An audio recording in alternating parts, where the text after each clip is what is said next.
Hello everyone, this is Johannes. And this is Cinema. And you are watching Board Gaming Ramblings. And today we are taking a look at Djinn. This is a new game from Whole Games and Pegasus Spiele, designed by Benjamin Schwer. It plays from 1 to 4 players in 60 to 90 minutes. Djinn is a game about Djinn. You are a mage and you are in this little town, and the Djinn are running around making havoc and being horrible, and you have to fight them but capture them in little bottles to save the city. And if you save the city the most, you will be their favorite person and you will get a piece of toast.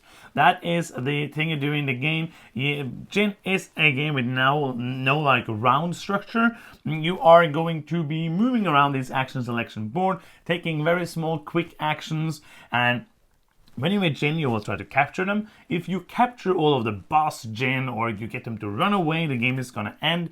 And then you're going to score points. There's not many things that score points in this game. You are scoring points for the Djinn that you have caught.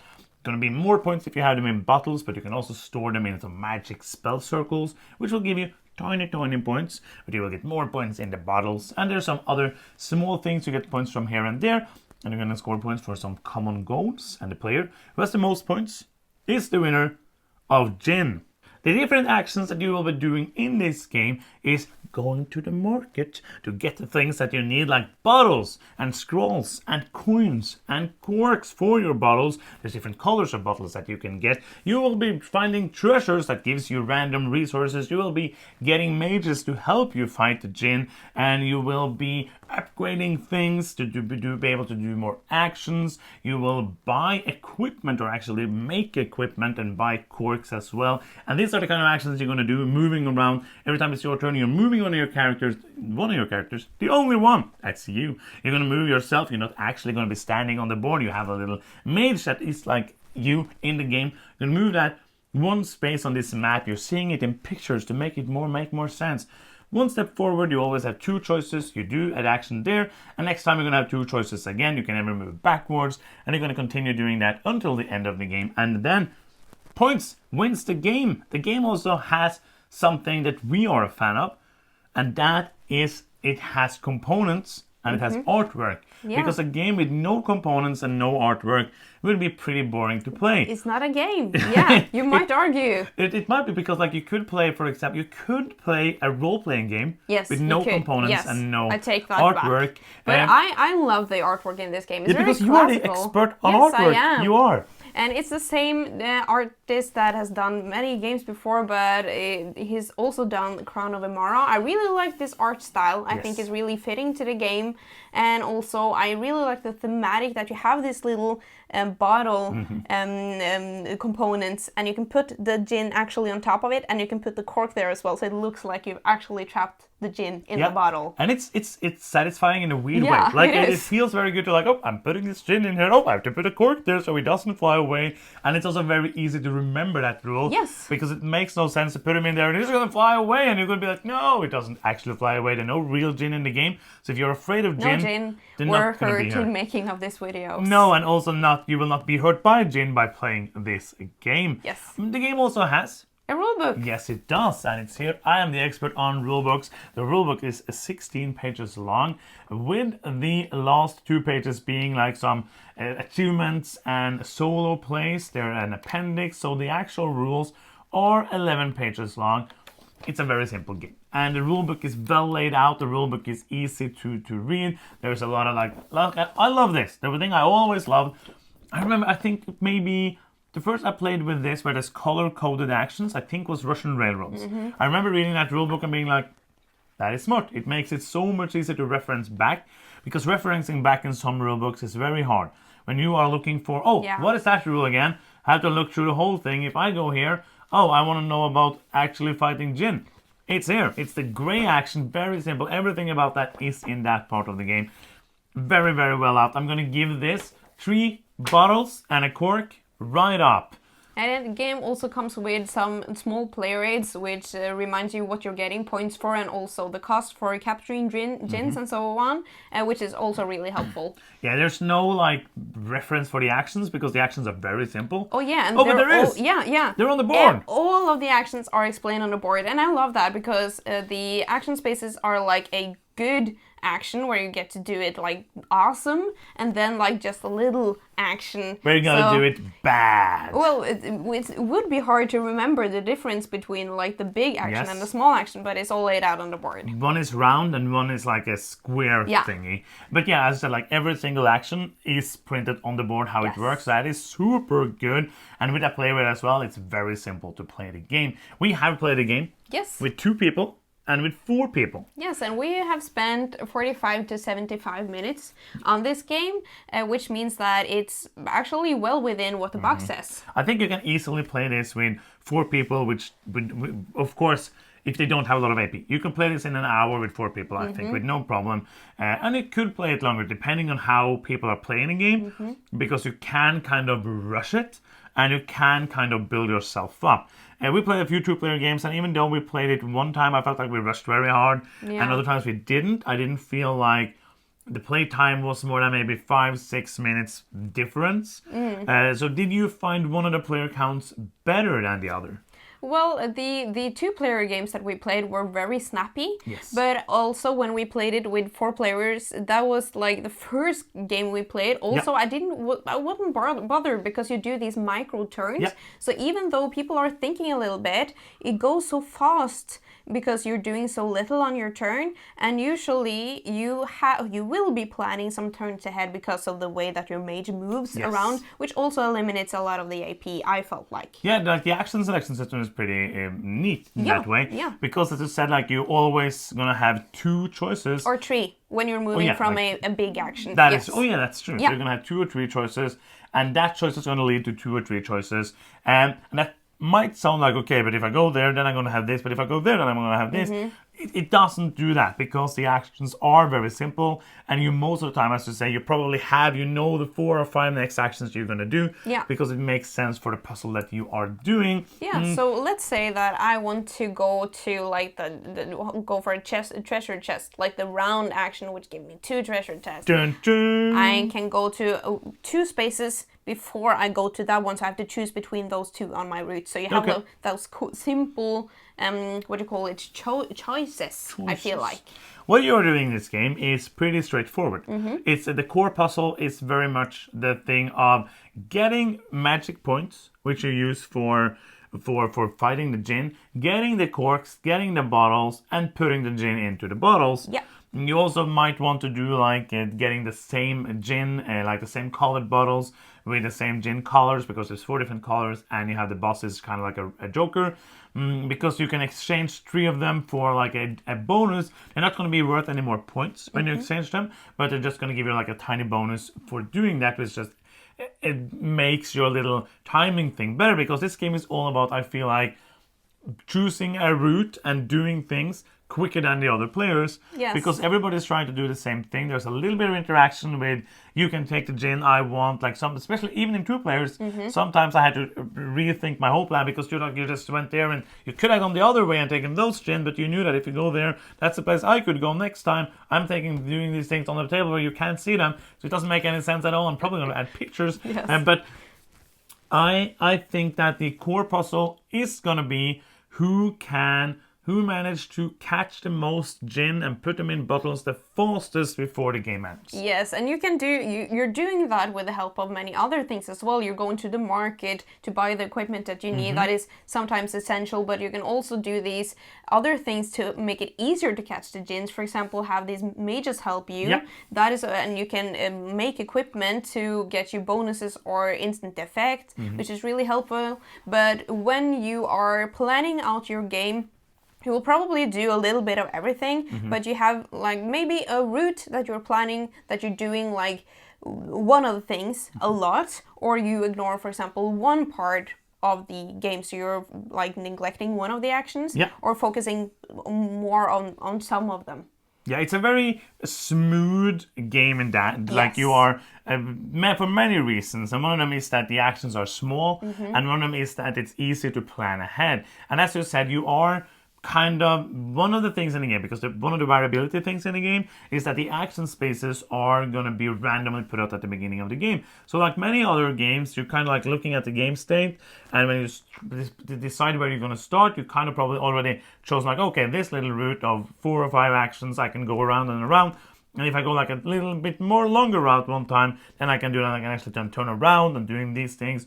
So it is a game where you are mostly trying to, I feel like you are better off sticking to your plan than just like, oh, I want to go here and do this, I want to do this, I want to do this. Oh yeah, because there's not a, as you said, there's not a lot of in the things of the things you do in the game that gives you actual points. Yep. So it's very easy to be like, oh, I can go up and do these things, and then somebody ends the game and you're like, oh, but I don't get any points for having equipment, having mages. You actually need to catch the djinns. Yeah. And sometimes you can feel like, okay, I have this plan, but then suddenly you trigger something else in the game and there's suddenly a djinn in another place and I have to change up my plan, for example. Okay, a couple of things. One of them is that there are gold cards in the game. Yep.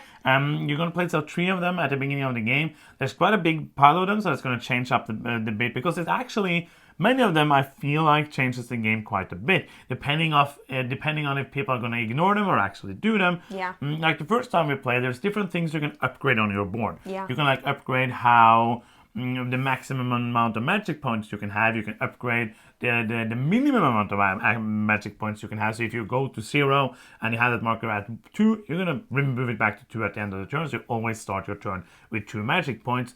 And one of these were like, don't upgrade your maximum more than 1 time. Yeah. And if you did that, you got 8 points. And the djinn in a bottle is going to give you 10 points. So 8 points is actually quite a lot. It is. And I feel like you don't have to go for all 3 of the goals to win.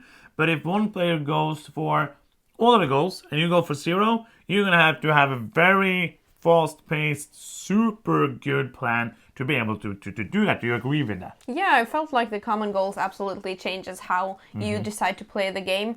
I also love that at the beginning of the game you're drafting a positive and a negative ability. Oh yes. I really enjoy that. Super cool. It's not like hugely like limiting the negative one, and it's not hugely beneficial than positive one, but it gives you like the edge. Like there's some action maybe that is worse for you now, or some action or some things in the game that are easier or better for you now, which I really enjoy. Going to change up a bit how you play the game. Yeah. And there's also these like additional action markers. One of the actions lets you like choose between different bonuses, and one of the bonuses is placing out an action marker which has the one of the actions on it, like a square one, and you place that adjacent to another square action. So when you go there, you can do the square action and do the bonus action basically. And at the beginning of the game, you are gonna there's 6 actions in the game. You are gonna remove 2 of them randomly, so all the players are gonna have the same 4. These 4 bonus action markers is kind of like a two-edged sword for me in the game, because if one player goes for placing all of them, of course they then did 4 actions, which was placing them out. But for the rest of the game, they're probably going to do more actions than the other players. So I feel like if you're playing a 4-player game and 3 people are going to place them out and you don't because you're trying to do something else, you're going to lose.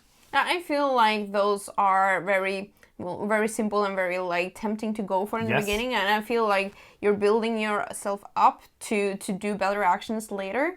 So I feel like that is important to get some of them out. Yeah. But in one game we played, it was like one of the common goals was like put out a maximum of 1 and or 2. I don't know. Might have been 2.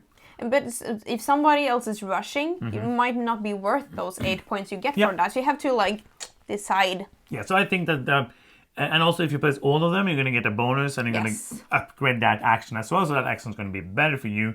So those are kind of like, they felt like you had to do them. But in a game where you get to do a little bit of everything, it's not like, oh, it's so few actions, because you're doing quite a few actions throughout the game. Yes. Let's talk about one thing. Like many gamers feel like, and it's true, that very many games now are point salads. Yeah. And one thing I thought about when I played this game was designer Friedemann Friese, because he recently made a designer diary on BGG, and one of the things he talked about was his last game, Findor, from last year, where if you build a building, you're going to get 50 points.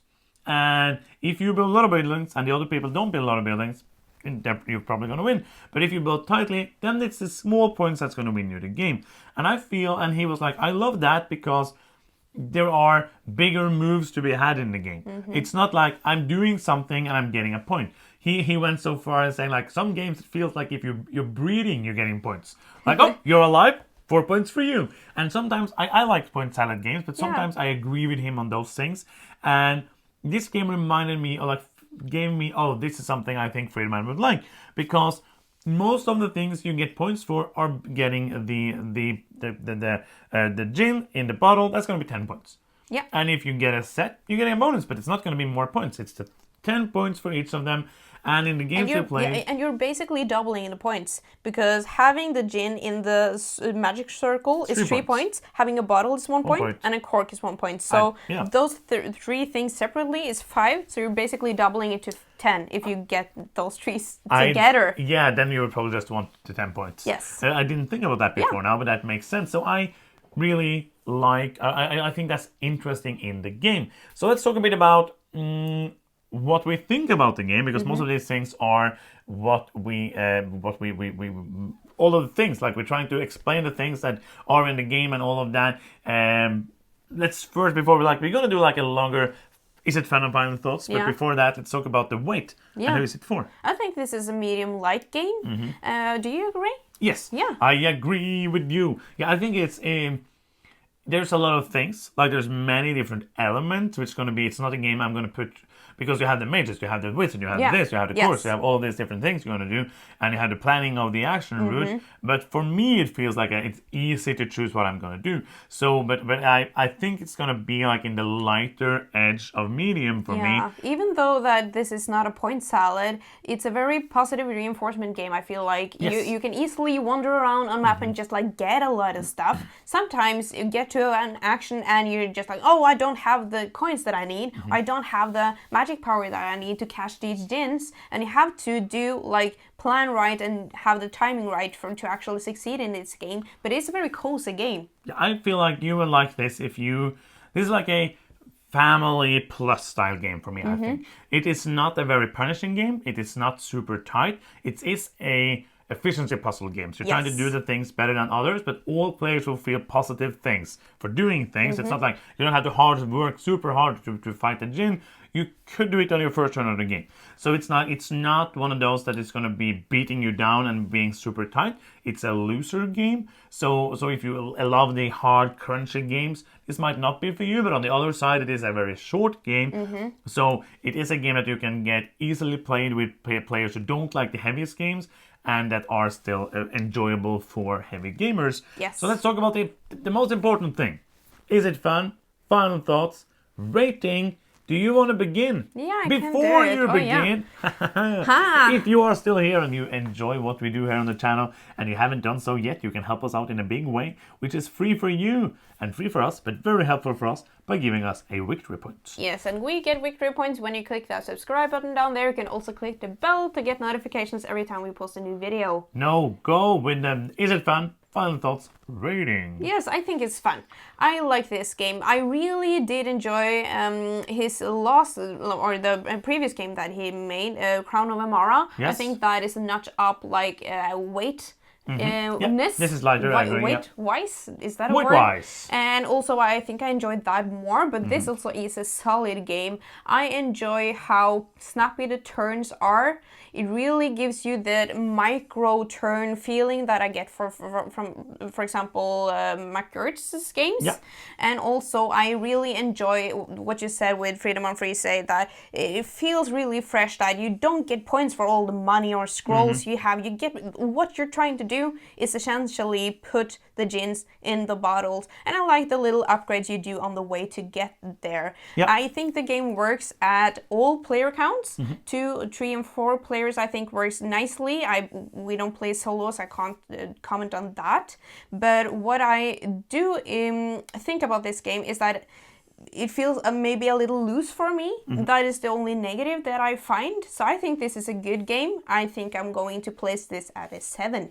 Okay, this is a fun game. I have fun while I play the game, but I agree basically I could just copy paste most of your final thoughts because I think it's fun. I enjoy my time playing it, but I find it, for my taste, like the design is clever, the design is good. There's nothing like, oh, I don't like these things in the design. And the only thing is that I feel like I get to do a little bit too much, a little too easy for me. So I basically agree with everything you said. I think it's a fun game, a clever design. I enjoy doing the things I do, but by the end of the day, I'm not going to choose this over other games. It just feels more challenging to me. And yeah, I'm also going to give it a 7. I think it's a good game, but it might not be one that I will choose to play again. And that's going to be the end. Yes. Thank you so much for watching. I'm Johannes. I'm Cinema. And you've been watching Board Gaming Ramblings. And bye-bye.